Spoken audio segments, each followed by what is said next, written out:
here in the Northwest, hanging out with my friends in Idaho. I got my flannel on, my hiking boots. Didn't really have time to grow a beard, but doing the Pacific Northwest thing.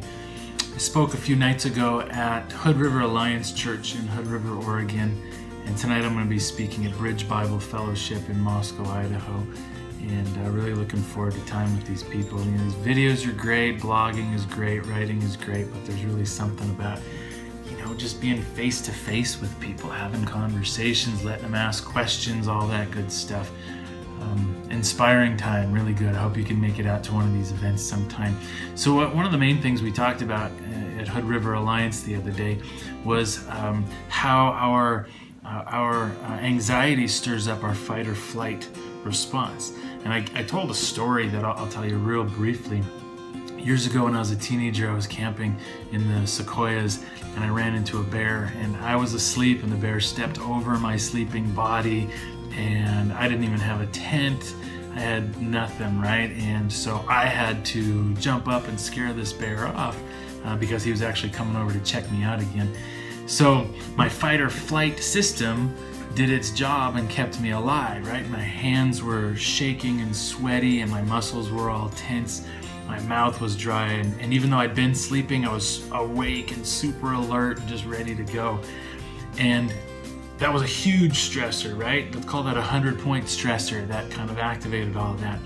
Well, in our normal life, we're not facing these 100-point stressors. We're facing these little 1 and 2 and 5 and 10-point stressors. And what we need to do is, after the tiny little 5, 10-point stressors, is we need to reset back down to our equilibrium again. And whatever resets you, you got to figure out.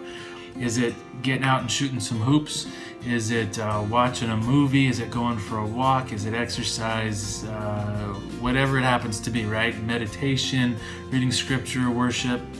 You got to figure out what resets you so that all these little 5s and 10s drop back down to baseline again. Because the problem is, if we don't reset in between, they're cumulative and they keep adding up. And pretty soon, we've experienced enough that we haven't reset from that's equivalent to facing that bear in the campground. And our fight or flight system is activated. And we were never intended to stay activated like that. That fight or flight system, when I was in the woods that night, the bear took off, and 5-10 minutes later, I was calming back down again. My breathing was slowing, my heart rate was slowing, all that stuff was coming back to equilibrium. But imagine if that bear had come back, and he came back like every hour, and all night long, and then every day for a few weeks, and then when I was off hiking, every time I came around the corner, there he was watching me, right? Sometimes we live life as if there's a bear or lots of bears on the loose all around us, and we never really get to reset back to equilibrium. And so our fight or flight is always at least slightly activated, sometimes super activated. And it turns out that we're not designed to handle that, because there's all these electrical impulses going through our brain and our body, starting with our amygdala, the fear center in our brain, moving through something we call the HPA axis, and triggering all this tension and a massive release of chemical signals, things like adrenaline and cortisol, that shouldn't be elevated for a long period of time. And in fact, when they are elevated for a long period of time, we start to have stomach problems.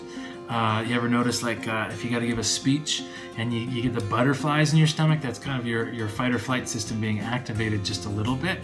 We're not supposed to be like that all the time, because we start to have stomach problems. We start to get headaches, body aches, fatigue, weakness, dizziness, a variety of symptoms. Migraines can be associated with kind of chronic stress that never gets a chance to reset. So the whole point is that we've got to get these resets frequently so that we're not living life as if there's a bear on the loose all the time, around every corner, and we're just kind of waiting to see him, like we're just tiptoeing around, walking on eggshells, you might say, because we're going to get physically sick. And then having that cortisol and the adrenaline and the fight or flight just constantly firing like that can lead to a state of anxiety, to where we're actually clinically anxious, maybe panic attacks or generalized anxiety disorder or specific phobias cropping up, and or depression. And I say and or because in some cases you get both, and that's the boat I'm in, right? So I had chronic anxiety or chronic stress for so long that my anxiety levels got really high, and it exasperated maybe some background levels of depression that I was already dealing with, and then both of them were there in very intense doses.